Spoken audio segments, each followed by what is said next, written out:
For the third season in a row, Leinster are into the Champions Cup final after they just about held on against Northampton last Saturday at Croke Park. In 3 weeks' time, we now have Leinster versus Toulouse to look forward to at Spurs Stadium. And on tonight's episode of the Left Wing podcast, we will be looking back at the semi-final in Croke Park, as well as looking ahead to what promises to be another exciting weekend in the URC playoff race. Will Slattery here with you, delighted to be joined in studio by Cian Tracy and Luke Fitzgerald. And Cian, how on earth did that game come down to the last 2 minutes? 5 minutes into the second half, Leinster pull away. I think 17 points is now the most dangerous lead in European rugby when it comes to a Leinster knockout game. It comes down to Conan and Caelan Doris with one arm each getting a key turnover to seal the win. Like, for you, why did it go from what looked to be a straightforward kind of performance into a final against Toulouse to now the same old questions rearing their head about Leinster's ability to close out games and whether they can actually seal the deal and finally win another Champions Cup? It was amazing. It happened in the Toulouse game 24 hours later as well, didn't it? Like, they were 19 points up and got reeled in by Harlequins as well. Not to the same dramatic effect as Leinster.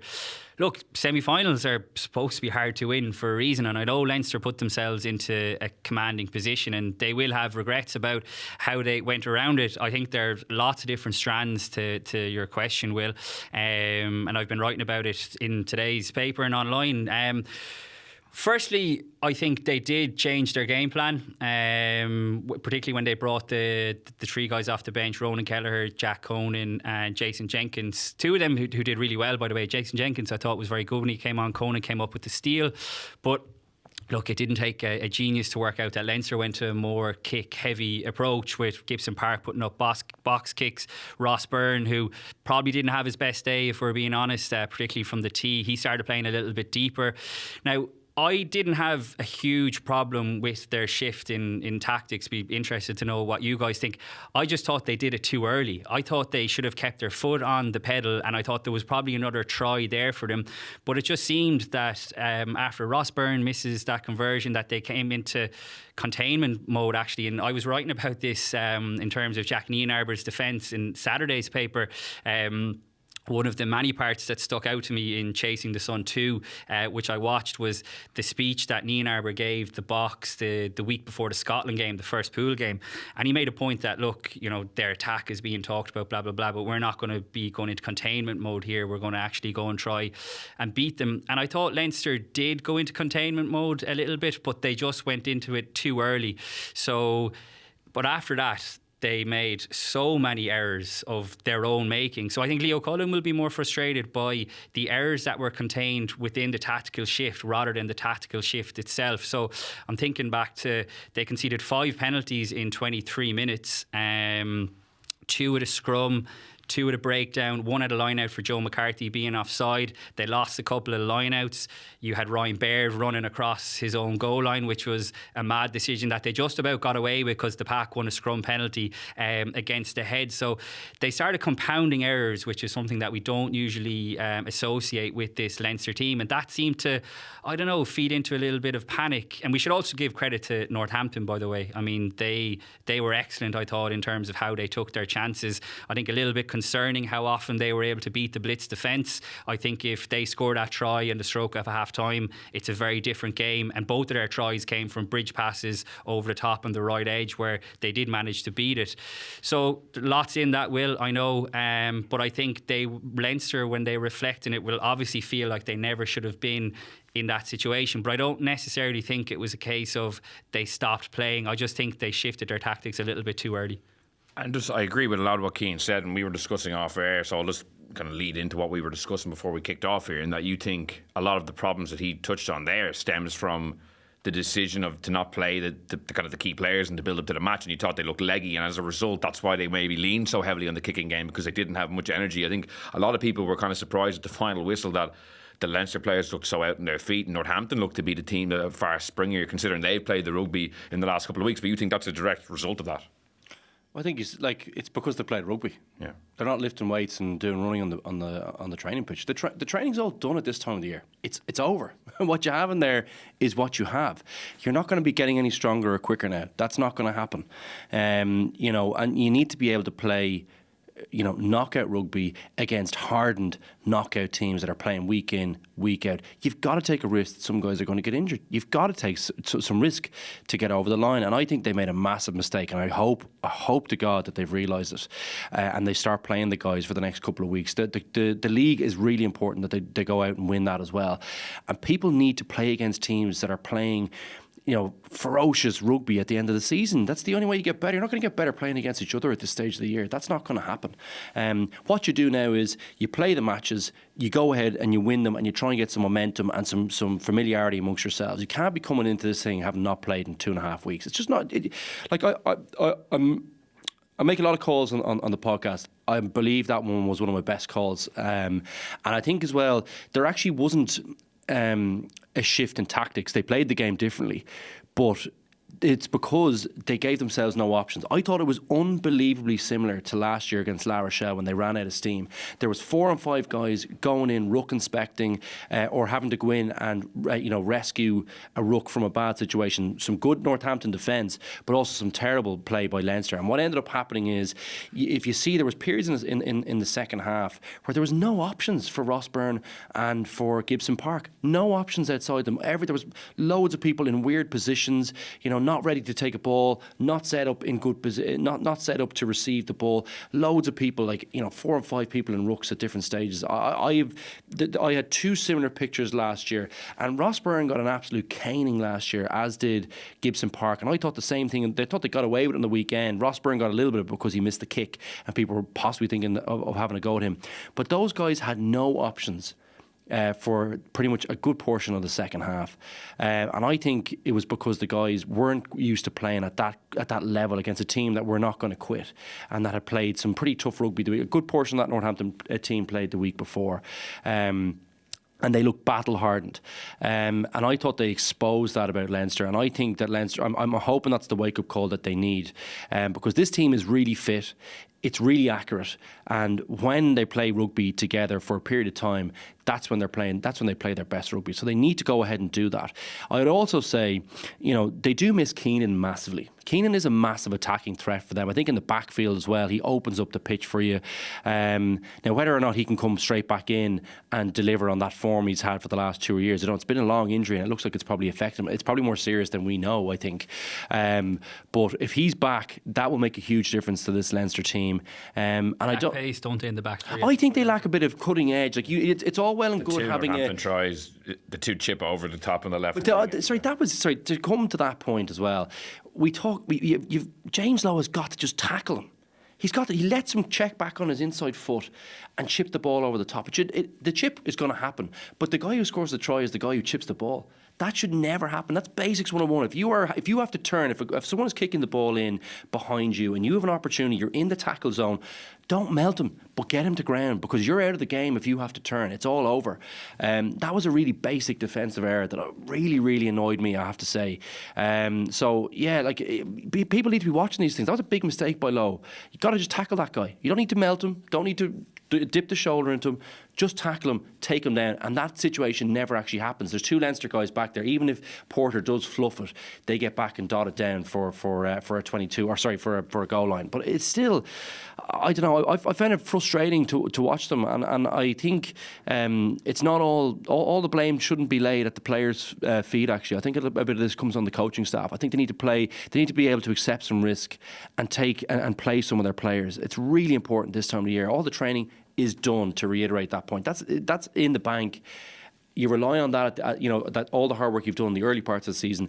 Now, what you do is you prepare for the games mentally. Loads of video work, loads of practicing timing moves, different things like that. But you don't need to be on your feet for massive amounts of time.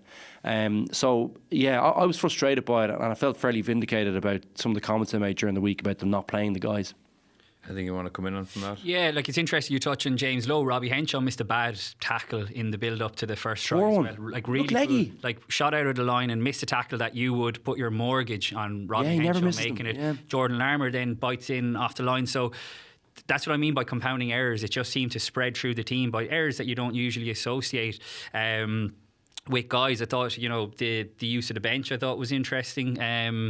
I made this point during the Twickenham, on the podcast during the Twickenham game, that I felt that it was almost predetermined that Josh van der Fleer was going to come off at a certain minute. I thought we saw more of that at the weekend. I mean, James at Gibson Park was the best player on the pitch, but Josh van der Fleer, in my opinion, wasn't too far behind him. I thought he was absolutely outstanding. Baird or Doris should be going off. Baird had an outstanding first half, but he made several errors in the second half. Lost the line out that led to the second try. I think it was, like I said, ran across his own goal. He got stripped in contact in the 22. Yeah. There was a lot of errors there. So even the big break he made, 2 men into his right. There's a try under the post, an extra 2 points. Ross Byrne missed the conversion. I feel like those big breaks he makes are almost never actually converted into a score. They look great on GIFs on Twitter, but like, I know they subsequently scored in the corner and missed that conversion, but that had 2 men inside him. Gibson Park running that line side. I really could have. I was at the point of the fact that I feel like for all the great breaks he makes, there's not a whole pile to show for and him. He said himself that when he takes off, and Andy Farrell said it during the Six Nations, was it, that when he takes off, I don't even think he knows where he's going. And there is definitely an element of that where he's got to be better at linking his players. But Leinster went 37 minutes without scoring, which I also think is a concern. And I was having a look back through it, and in fairness, Opta helped me out with it. That was the 8th game this season that Leinster have gone 36 minutes or more without scoring. Now, there's caveats to that because the 2 of them are the 2 previous games in South Africa, which it took to the... But there was a similar issue against Munster, Connacht and Ulster earlier this season, which are certainly what you would class big games. So I don't know if you can afford to go 36 minutes plus without scoring in a final against Toulouse. No, this is what I mean, because Toulouse are going to score tries in that final. It's just, you can bet your house in it, but Leinster are going to have to score as well. And that is, I don't know, I'd be curious to get you guys' thoughts. Is that a sort of a payoff or a knock-on effect for the amount of focus, do you think, that they've put on the defence this season, where maybe the attack hasn't quite been as good this season? The thought has occurred to me as well. That's interesting that you mentioned that too. You know, I think like it is difficult to know. You know, like when a team puts a focus on something, and in fairness, like it might, like if you watch the Quins Toulouse match, and I'm sure we're going to cover that in a bit more detail anyway, but Quins can't defend. Like, they can't. They are, I mean, Toulouse are great. They're missing Jerry Flannery. They can't defend. Like, they're awful in defence. So, you know, it will be a tighter occasion. I think Leinster were able to keep La Rochelle fairly well marshalled, I think, for large periods of the game. And they were actually really good against Northampton. Northampton could not catch a cold in the first half, but Leinster's defence was fairly smothering as well. And it was fairly smothering against La Rochelle. So, interesting to see if, look, they mightn't get the job done by the kind of attack that we've kind of always kind of, I suppose, associated with this Leinster team.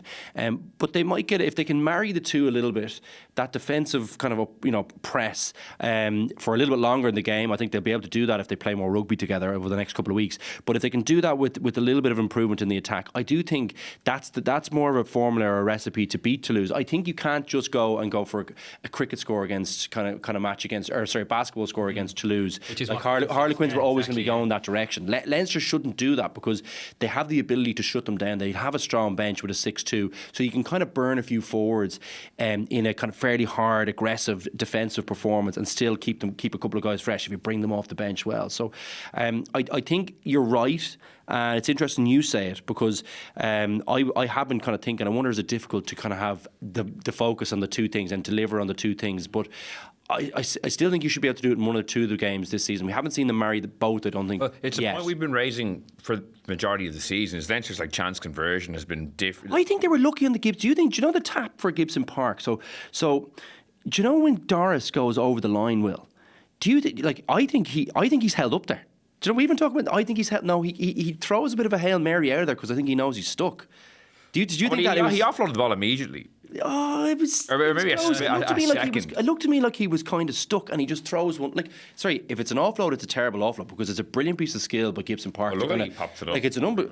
Yeah, but I'd be inclined to give him the benefit of the. Yeah, no, I know he's trying to get it out, but I think he's stuck if he doesn't get the ball out. I think he's held up over the line.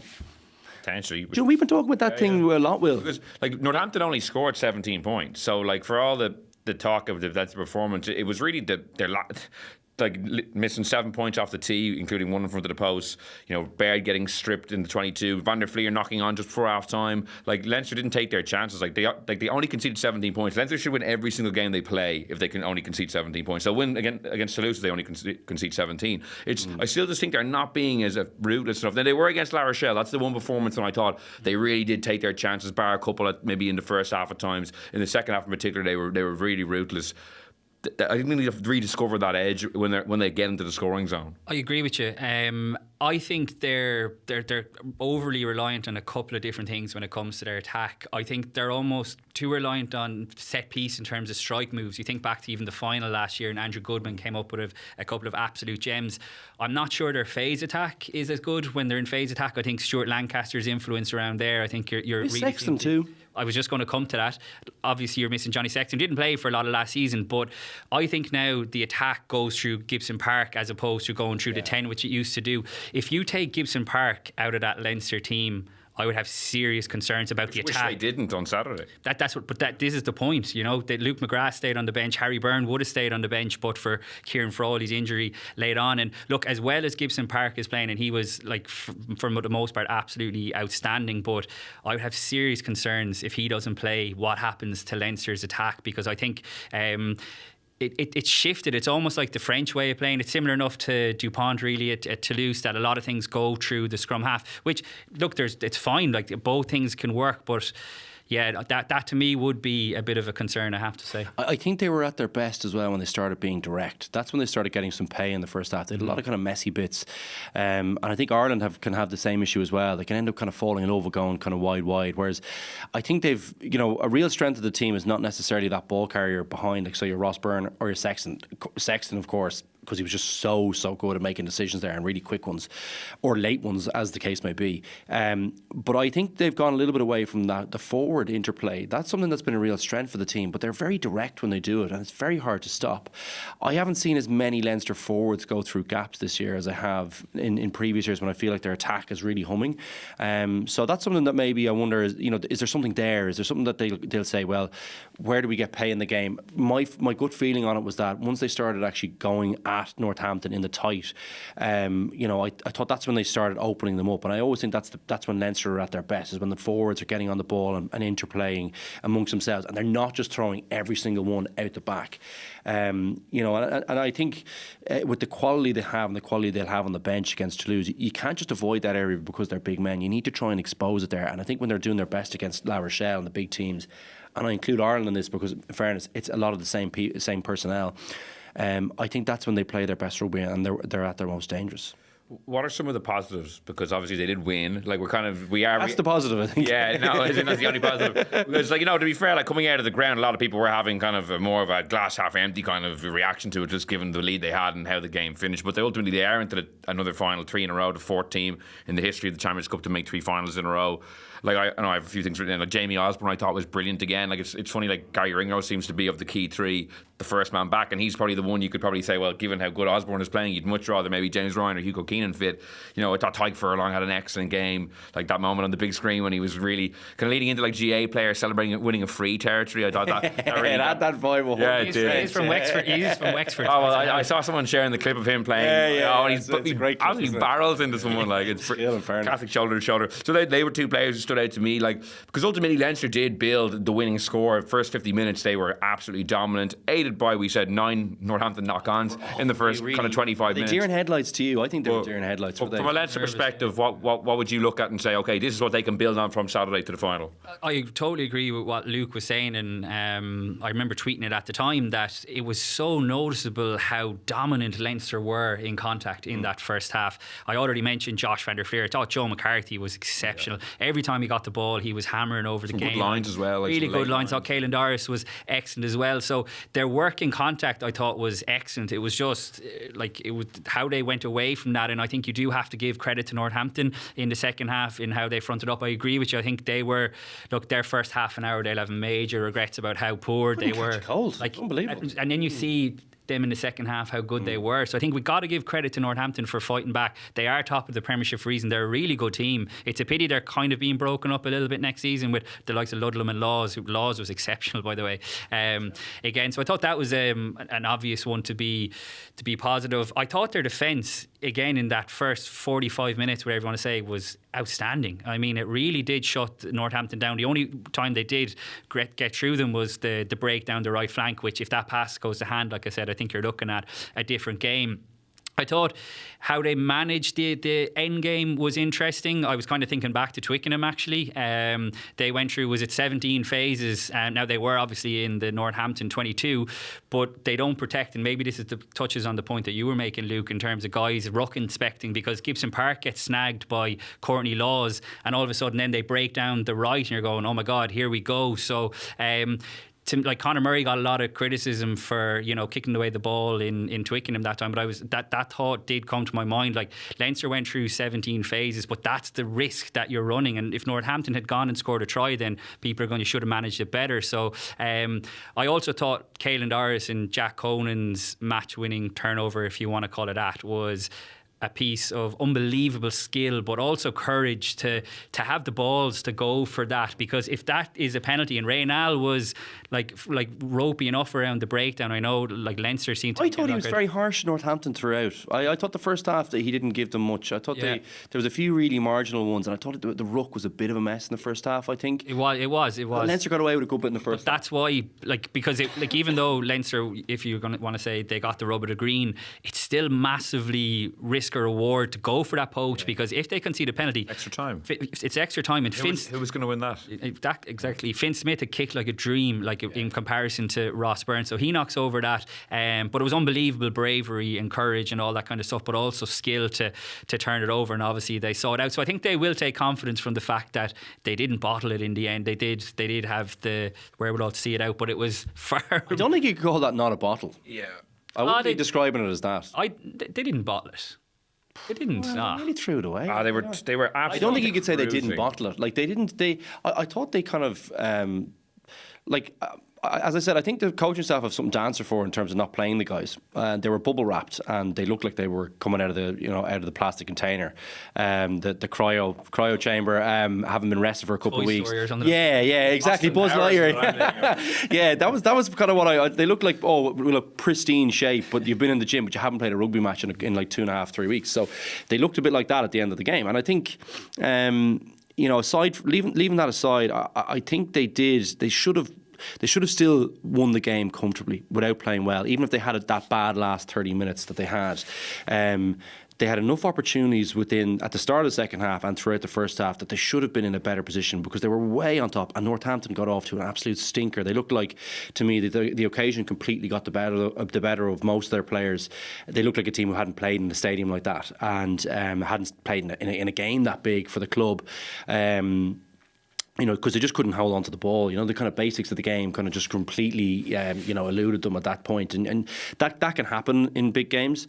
But I don't think I could describe the game that way. I just feel like because they didn't close it off and put themselves in, like Toulouse didn't play well, and they look like they don't look that fit to me, but they were far enough. They had enough kind of, I thought, towards the end of the game, and in key parts of the game, Northampton are better than Quins is the only thing I would say. They're definitely a better team than Quins. Well, they can defend at least. Yeah, the others can't defend at all. But like it's I don't know. I just felt like the Leinster looked very nervy. They looked shaky. People left the stadium with that feeling in their stomach, because that was, I feel like it was probably accurate. Sometimes you have to go with what your gut feeling at the time. When the game finished on the weekend, I was like, thank God we got away with that one. On a serious note, I felt like we got away with one. I do think like Byrne missing the kick dead straight in front, I think that's when the game did shift. I think up to that point, even though I think Northampton had scored a try at that stage, so there was 10 points in it.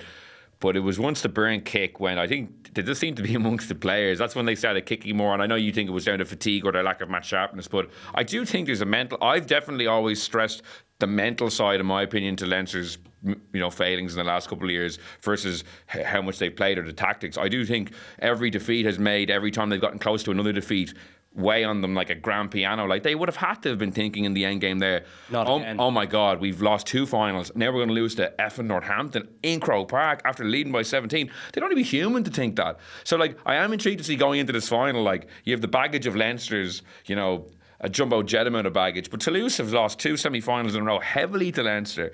So Dupont was actually, flying a few kites. Now it is translated from French to English, so it sounds like he's unbelievably well spoken, and that's how he's actually saying it in French. But like he was saying, well, like they've beaten us, but they haven't won any finals either. So it's hard to know who's actually coming into it. And they've beaten La Rochelle in every chance they've got as well. You know what I mean? In the Bouclé and stuff. Do you know what I mean? Yeah. So like they seem to have. We've always talked about that kind of those 3 teams. Having been clearly ahead of the rest of the competition at the moment. But Toulouse have La Rochelle's number. It's only this year that Leinster have really figured something out about La Rochelle, or figured something out about themselves, whatever it is, but have gotten over that hump. So I wonder now, will Toulouse have kind of had the Leinster kind of thing where they've kind of gone, okay, what happened the last couple of years? I think there was a little bit of tiredness, definitely, for one, after the Munster game. I think Leinster did, they really took them apart that day, but they haven't played the extra time against Munster. They looked exhausted that day, I think. So I expect them to have a better showing. I would say, I think if Leinster play their players and they get match fit, I don't think Leinster have anything to fear from them in the final. I think Leinster should have enough. I think their defence has improved enough to go ahead and beat them. It doesn't mean that they're easy to contain, or they won't be a nightmare at kind of set piece, and Dupont isn't going to cause you trouble at different periods. But I think Ireland have kind of had France's measure too, and I think there's a little bit in that. I think the Leinster players will take a little bit of confidence from the last couple of outings, and I think if they get it right, if they get the fitness levels right, I think they should be able to beat them. Like, I was very concerned, if I was a Toulouse supporter, that kind of 50 to 65 minutes period where Harlequins were getting on top. One of the tries that Tyrone, I can't remember his second name. Tyrone Green. Sorry, Tyrone is the thing that sticks out in my head. It's such an unusual name, but he. When he goes through from that long kick, there's an ocean. It was like the Red Sea in front of him. Now he gets an unbelievable offload away. It was over. It's an unbelievable offload, but there is no one in front of him. And once that ruck forms, he's the guy that he's there ahead of any other Toulouse player that's on the other side of that pitch. Should have been trucking across. He goes through and now he times the run beautifully from a great. I think it was Danny Kerr was still on the pitch at that stage. Beautiful pass. But that tells me something about Toulouse. Like, when the game was kind of getting a little bit edgy, they couldn't muster the big guys couldn't get moving from across the pitch. That was a hallmark of Leinster's 2 semi-final victories. I know you say they were tired one week, but like, as the game wore on, Leinster just put more and more scores on them, because Leinster did look the fitter team. I think Leinster put 40 points on them both years, and they also hammered them in 2019. So 3 of the last 5 years, now they were at the Aviva Stadium, but there did seem to be a gap in fitness. So see, even people like look at their second row and say, oh, like Emmanuel Miafu, he's like Will Skelton. Skelton is a lot fitter than Emmanuel Miafu, and like under Rod, Skelton's gotten a lot fitter and a lot more impactful across 80 minutes. Like in the Aviva Stadium last year, Skelton was making impactful plays. He was the key guy for the last... up until the end of the game, whereas Miafu against Leinster, I don't think has been very impactful. He's obviously a very physical He looks player. a bit sloppy with penalties. I think he's the different player. Skelton, I think, is way better. So do I, but I just people, obviously similar physical profile, but I don't think anywhere near as effective. And I don't think even in the power game, like, I feel like Antonio, Bocci and Skelton are more powerful than almost any other Toulouse player that they have in terms of the makeup. I just don't think savages. Yeah, I just think Leinster match up pretty well with Toulouse in that regard. The one thing I would say as well is, like, Entamac coming back will play a part. Like, he is still a bit of a Rolls Royce of a player, isn't he? He looks like he's never been away, actually. He looks class. It's a reminder of how much France missed him at the World Cup as well. Like, they really did.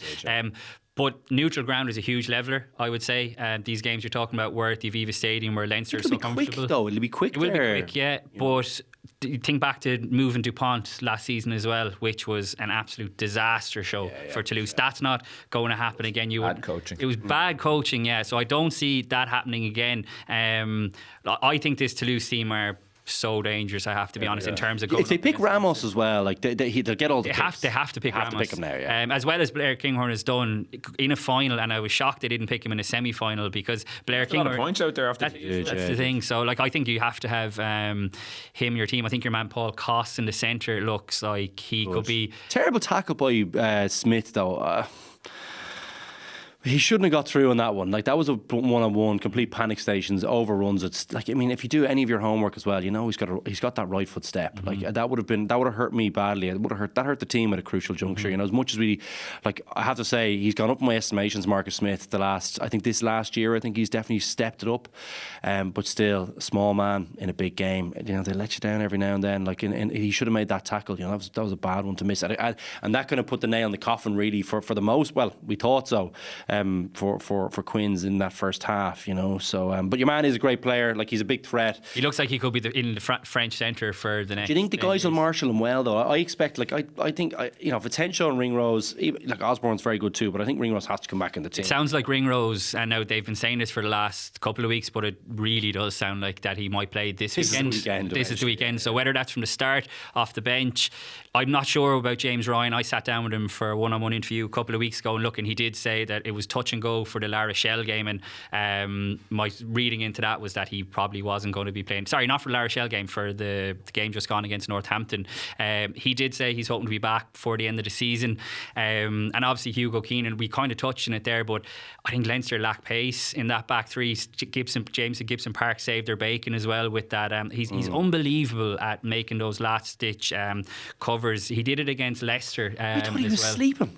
I thought his pace got him out of trouble. He was sleeping there. Park. Oh yeah, he was sleeping there. But way too late. Frawley looked like he was running in quicksand when he was. Sure, trying once to you get go back. up, was that in that defensive system? No, that was you're right. He recovered unbelievably quickly. Yeah, but that was a bad. He went to sleep for a second. But to me, Frawley lacked space to be a 15, and I think we saw Dylan Lades went past him in the quarter final as well.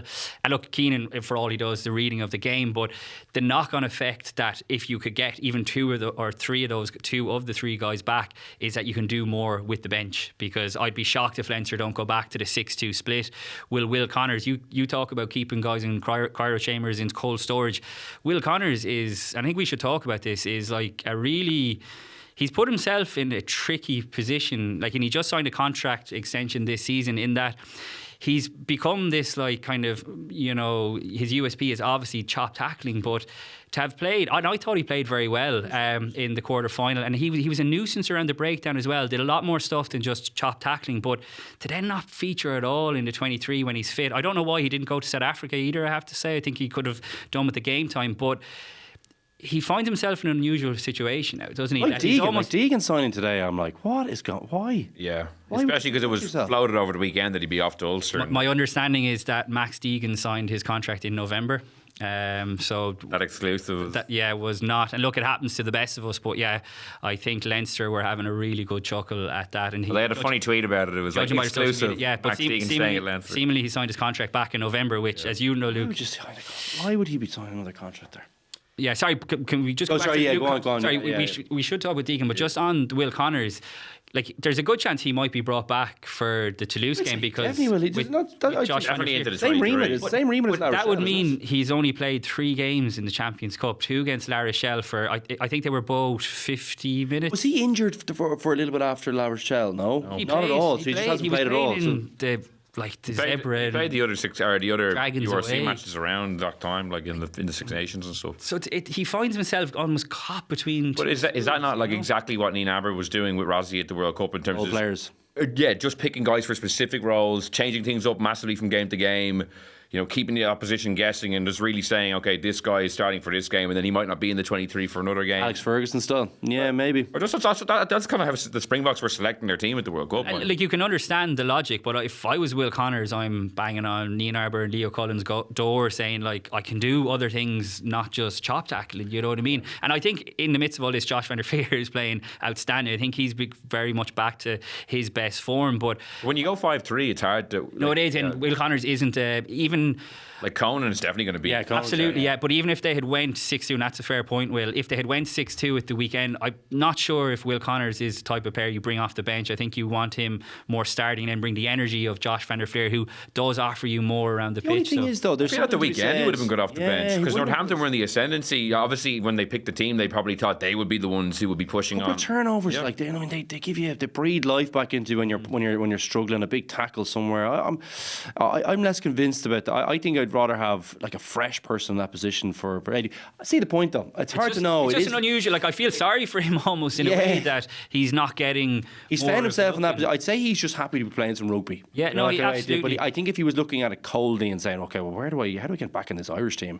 Where does he go? Because if you're getting kind of bit parts and, like, certain games, like, I don't think Farrell selects like that. He just doesn't do that. I think Farrell likes guys. I was going to ask you that actually. Do you think that because of how well he played in both games against La Rochelle, if he potentially plays against Toulouse and plays well, like South Africa, you'd be thinking are the exact same perfect. profile. But do you think Andy Farrell has been a big fan, to be fair, of Will Connors? He gave him his debut as well. Yeah, so he's a nice fella. So it's just a curious case for such a good player that he doesn't play. I mean, if he was like playing in a lot of other teams, he'd be one of the first names in teams. He's just a curious one. I'll tell you what would be big for Leinster now. I know I'm kind of going off a little bit. I have to say it before we move on. I felt like you were moving on for something else there, Will. I was. I think Ryan is the key guy for them. I think he is. I think people really underestimate how important he is to Ireland and to Leinster. I've always agreed with you, by the way. I think he is, completely underappreciated. I think if he was to get back, it would give me way more confidence, I think, than any other player. Keenan would be great, but I think there's enough threat there. I think Jimmy O'Brien comes in there somewhere possibly for them. I have to think that he'll, over the next couple of weeks, if they give him a few chances, the way he played before he finished up, there has to be a place for him somewhere there. Whether you put Larmour back there and put him on the wing or O'Brien at full back, I just have to feel like there's something there. And I think Ringrose will definitely be back. I'm not even sure that's up for debate probably at this stage, unless he's had a setback that we don't know about. But Ryan, if they get him back, he's the key guy for me in this Leinster pack. I think he makes them hum, and he's the guy that I think that the work he gets through, but it's the quality of work he gets through. I think it's kind of unseen work. Like he's really, those rucks. When Leinster are really humming and you feel like there's options everywhere, and this momentum is just kind of unstoppable.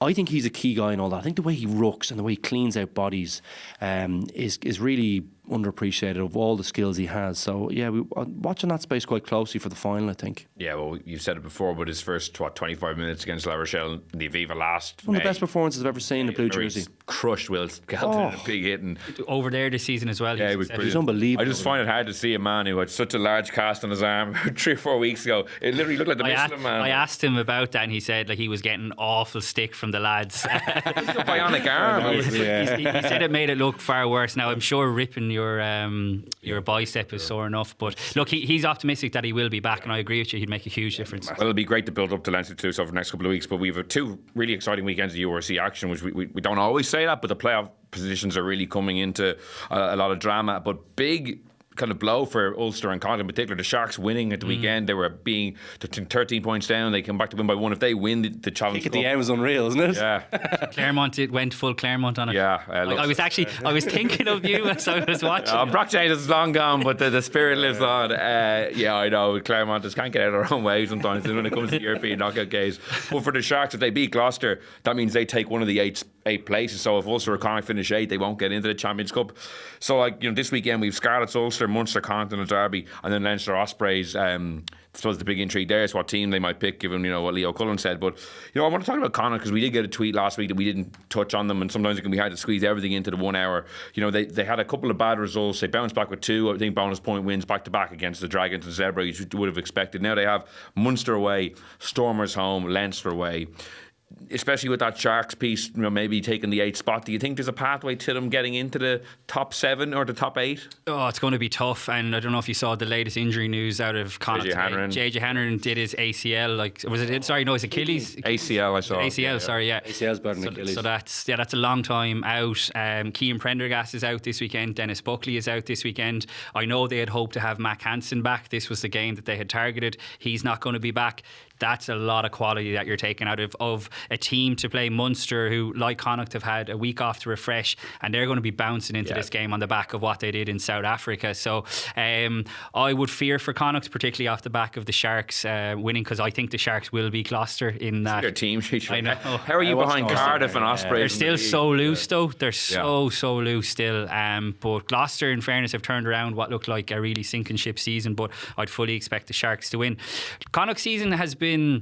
It's been interesting because at the start of it, I thought they handled kind of the changeover from the Andy Friend era really well. They started the season well, but they've been, I mentioned the Sharks being loose in defence. Connacht it's a big issue for them.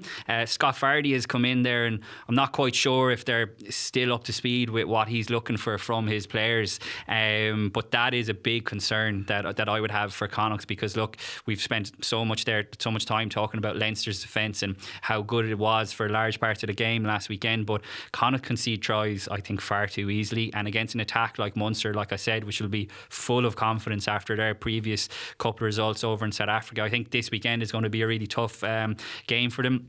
Jack Harty is fit, which is massive on the back of JJ Hanrahan going to be ruled out for so long. But Jack Harty hasn't played in quite a while. I think there's a lot of pressure on him now to come in and hit the ground running, because there's a lot of good things happening in Connacht. They're producing a lot of exciting young guys. Matthew Devine coming through. It's great to see him finally coming through. He's been brilliant over the last couple of games. They're obviously redoing the Dexcom Stadium, is that we call it now, which is massive again for Connacht. But you want to see them in the Champions Cup. I know they had a tough campaign this year, but it's important, isn't it, to get bums on seats to try and end up help to pay for this stadium, to try and attract players. Santi Cordero could be back before the end of the season, which would be a big boost. They've been really unlucky. I mean, he got injured basically soon after he arrived. So there's a lot of good things happening in Connacht, but they just still haven't figured out the defence, and the fact we're still having these issues at this stage of the season would make me worry about their qualification. And just the fixture list is an absolute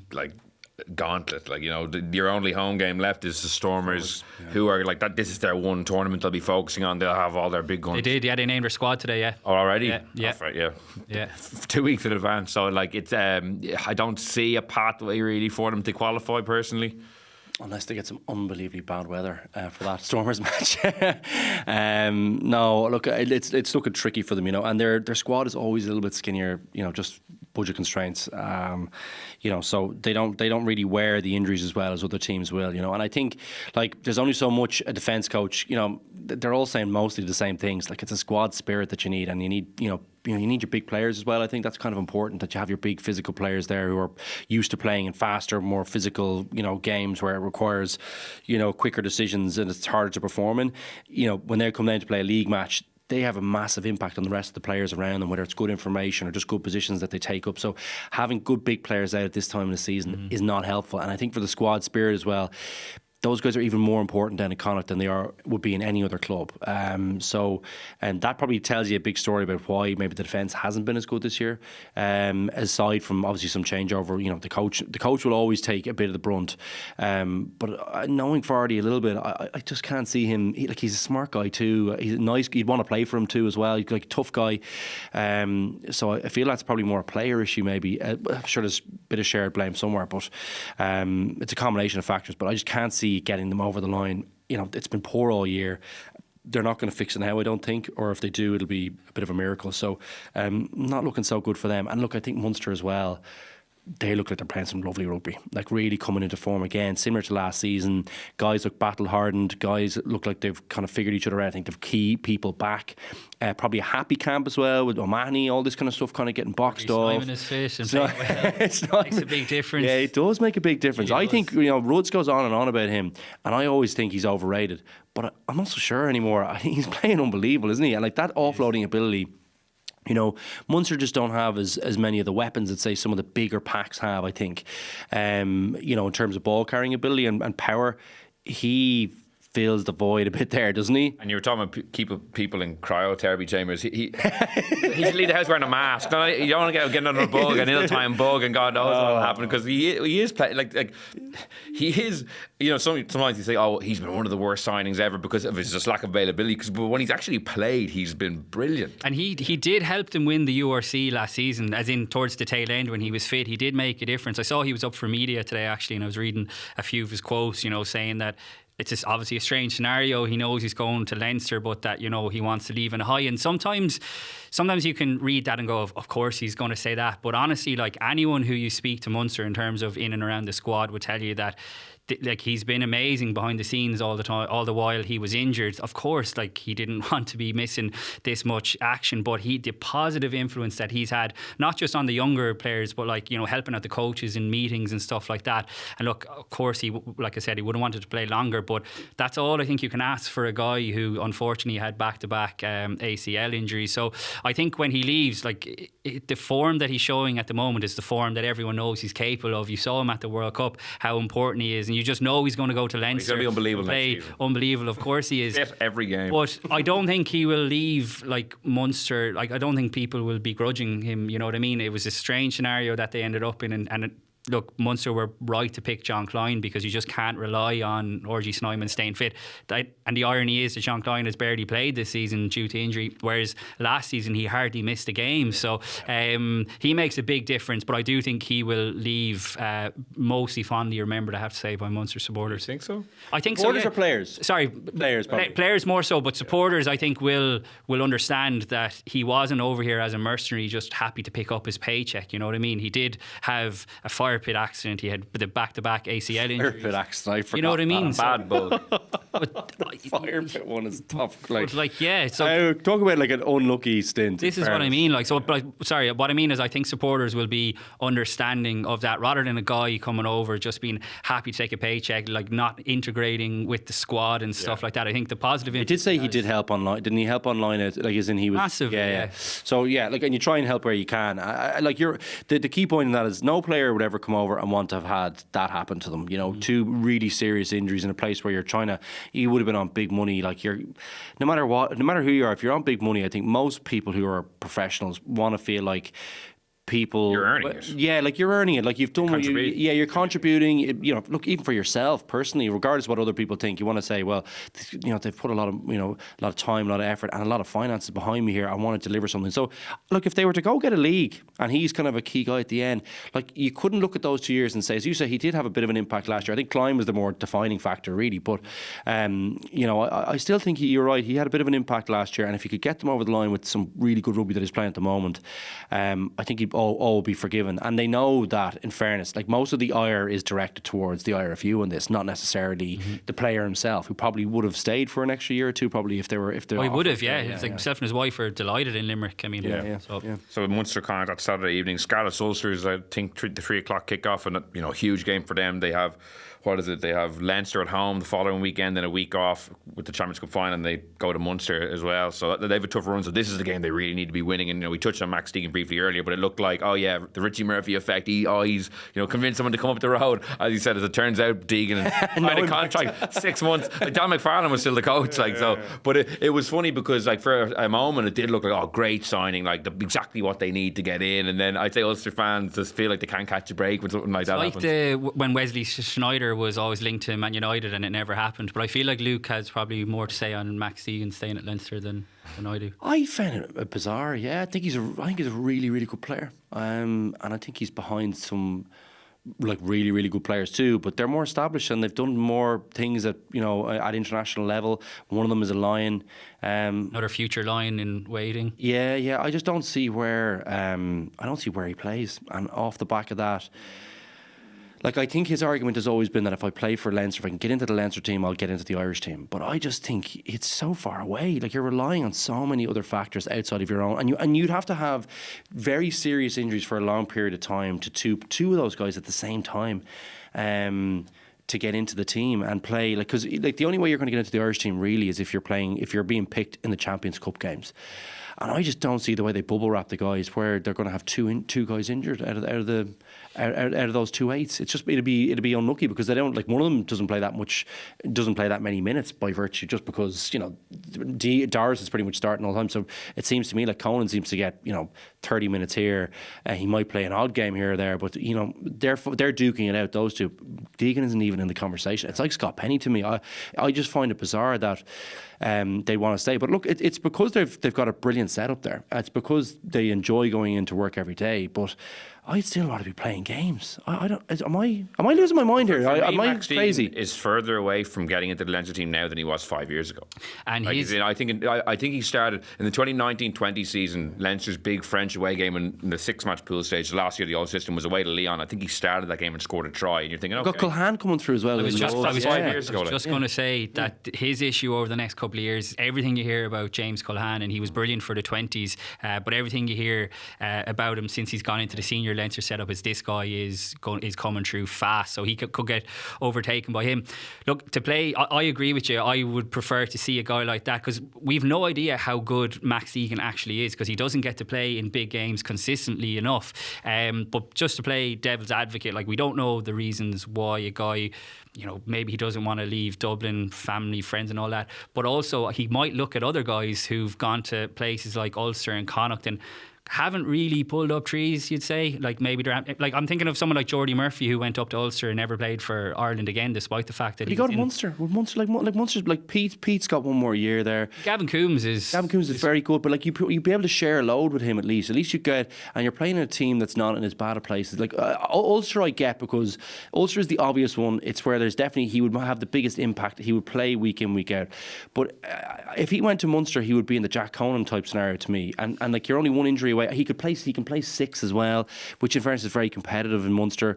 I just feel like there's better situations for him outside. Leinster just looks like he's a good bit down the pecking order to me. I think Munster, Will would say like that Brian Gleeson is excellent. Very, sorry, that's and he's been very unlucky with injuries this season, but he's very good. I don't think it's going to be long before Brian Gleeson is in that starting back row. But Pete is going to be leaving the scene where I think most people think it was a tight enough decision this year whether he was possibly going to call it a day or go somewhere else. Like that's on the horizon though. Like I don't see the same. Yeah, I don't know. Tom Ahern is playing a bit of 6 as well. I think Munster would probably say that they're happy enough with it's the front row that Munster probably need more of an option. But like I'm more thinking I have my Irish hat on. Yeah, and like the thing is, his Irish chances are seriously hampered by the fact that, like you said, he doesn't play in the big games. The list of players who've actually left Leinster and got better is probably short enough. The list of players who've left Leinster and played for Ireland after doing so is even shorter. So I could see why a player might theoretically say, would I want... What age is Deegan? 27, by the way? 28. 28. I think. Is that kind of... Is that still time? And he's got an Irish cap, hasn't he? You'd imagine he probably signed a 2-year contract. But surely that's the wrong attitude to have. Like, surely you must think, if I went to Ulster, if I'm as good as I think I am, I'd be like the starting number 8 and I'd be tearing up trees and I could definitely force my way in. But it seems to be the contrary. People are like, as you say, looking at the Jordy Murphy example and a few other examples, and it's like, oh, it hasn't gone well for them. Do I really want to go to a team not playing well and kind of my career is over then? Maybe at least they have the glimmer of hope, as you say, Luke, of if I break into a winning team, I should be in the Ireland team. So Jordy was what? Jordy's 33 now, was he? Is he 33 now? Yeah. Something like that, I think. So, yeah, I suppose he probably did go up. He left in 2018, so... fair enough. Similar stage, yeah. And like that's just one off the top of my head. Jordy Murphy went up at the end of the 2018 season. He had just started number 8 in the Champions Cup final in the winning team. Leinster haven't won it since, so he was going actually at a really, what would appear to have been a great time to maybe make the move. Yeah, got it. Didn't materialise, so... Well, I suppose he probably argued that he played some rugby at least, and he mightn't have played that much in that back row. Like, I think Jordy was falling pretty far down the pecking order at that point there, and he was playing. So at least I think, do you know what? My one thing is that I would never like to have gone my career without playing and having an opportunity. I feel like you've no opportunity if you're not even playing. You know, that kind of way? Like, at least go, well, look, if it doesn't work out, and it hasn't worked out for a few people, I think Jack McGrath's probably a different, because he probably got that bad injury, and I don't think he was ever probably really fit again, you know, or as fit as he was. But I think like Jordy Murphy is probably the obvious one. But John Cooney's revived it. Now his career, like until he had that kind of blow up in the media, was going pretty good. So there is other examples of people going up there. It's a tricky situation to be heading up into there. I just feel like I'd love to say I'm playing 15 or 20 games a season. If it's in a team that's not playing well, at least I gave it a shot. At least I knew that I was going to have that many games. Or I just don't see. Seems to me like you might play 5 or 6 games for Leinster now, maybe a few more. But I don't know. Am I wrong? Yeah, no. Am I crazy? I think most people would think like that. But you were in like plenty of dressing rooms for long enough. But do you think? And I'm not necessarily saying Max Egan is one of these. But do you think some guys are just happy to be in Leinster, to be playing for Leinster, to be a Leinster player? Yeah. I do. You know what I mean? That would be... I know. I think I know that, actually. And I'm not saying it about Max Egan, just to be clear, but my sense from the outside over the years that, I could think of guys in my head right now, and I'm not going to mention him, who I'd be like, could have shown a little bit more ambition in his career, because we never got to find out how good he was, because he was happy to be a Leinster player. You know what I mean? Yeah, and you've guys like Andrew Conway who did it. Felix Jones did it. Tyke Byrne is he's the prime example of it. Sorry, but he was let go from Leinster. That's still a little different. Yeah, that's fair. Yeah, because he was forced. He had to go. Yeah, that's fair. Yeah, but he could. Conway's a better example, Felix I think. Jones. Yeah. Conway moved. The Jones as well. Jones kind of was a very similar situation to Conway, where I think he was just on the cusp of kind of breaking into the Leinster team. Played a couple of games. Coaches were upset about those two guys leaving, I think, and they went on to have kind of brilliant careers. Niall Ronan had a pretty good career after. Didn't get the Ireland team, but had a brilliant career. So there is loads of examples of people coming back and forth between the provinces that have done well as well. And I think, you have to look at your own personal situation and say, well, like, am I good enough? Do I think, is this what I want? And maybe they don't want it. Maybe the Irish thing isn't that big. That's is what I mean. Maybe it's not, that isn't the motivator. Maybe it's, look, I'm at home, I'm getting paid good money, I love coming into work every day. It's a really good squad. I feel like I'm with the best coaches in the country. All I need is one injury and to get on for 20, 30 minutes, tear up trees in that 20, 30 minutes. But I would just feel like the other guys have such a big body of work. For just Deegan's case particularly, like Conan's been in the team for 10 years, Doris has been in the team probably for 4 or 5 years at this stage, and they've loads, like they have to play terrible for a long time to not get picked, and they're too good, I think, to do that. I just think they're always going to get picked ahead of him, no matter how good he plays in a league game or for 20, 30 minutes in a cup game if he gets on. So, look, he must be happy with the decision. So obviously we're wrong in his eyes, but I'd hate to see his career. I just think he's such a talented guy. He seems like such a talented rugby player to me. Like some of the skills on show. He's a brilliant athlete as well. You think I'm sure he's pretty good in the line out too because he's so athletic. You just feel like there's a player in there that could have an Irish. Like he's got the frame to be an international rugby player, and I think the skills, it's just opportunity. I think is going to be lacking for him. So it's an interesting one, especially when it went from going to Ulster to the contract's been signed for 6 months. But maybe they'd loan him out. There should be a bit of. David Humphreys has a big job, I think, to try and figure out what some of the resources in Leinster are too good to be sitting there. I think. Well, just before we finish up, we'll go to the left wing moment of the week in association with Bank of Ireland. My moment of the week is actually Jack Conan's tackle at the end when it went to a 3-on-1. We were talking about it earlier, and it briefly looked like, oh God, are they actually going to lose this game? And it's funny, I didn't know in real time when I watched it back. The first man who got the ball of the 3-on-1 was a sub hooker for Northampton. So ideally, they would love Tommy Freeman getting that ball in his hands. It could have been a different story. But Jack Conan, given he only came on in the second half, bust good to get across the pitch, made a really good tackle on Augustus, who, to be fair, had a really good game with ball in hand, got him to ground, and ultimately they were able to. And then he got the turnover a few minutes later, so it was a great couple of minutes for him. But that tackle was the key part.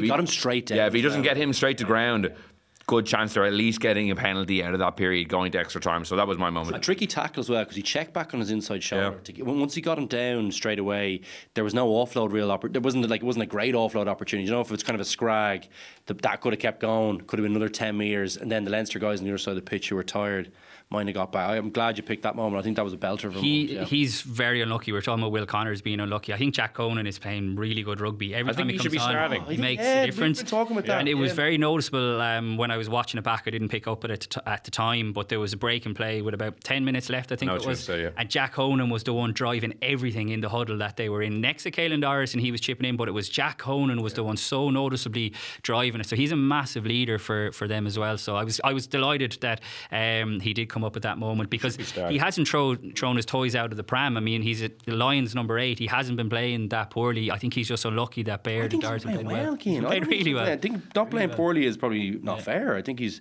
like we've been talking about. He's been like the form back row player for them in the last his best period for a while now. Yeah. It's just Doris is now undroppable. Yeah, seems to be. Like, he has that, and he's not playing badly. I thought he played very well at the. If it's number 8 versus he did play well at the weekend, but you could have him in 6 now. Yeah, but I think Baird's playing well, apart from the a few moments in the weekend, and the one he had that moment of madness in the weekend and run across the try line. Now the narrative is that Nienaber, he's Peter Steph Toy for Nienaber. So does that mean he's undroppable too? Like I think it should be, everything should be on the table for Toulouse now. I think after getting that kick up the arse, almost losing that game, knowing how the other finals went, I think they should look at this.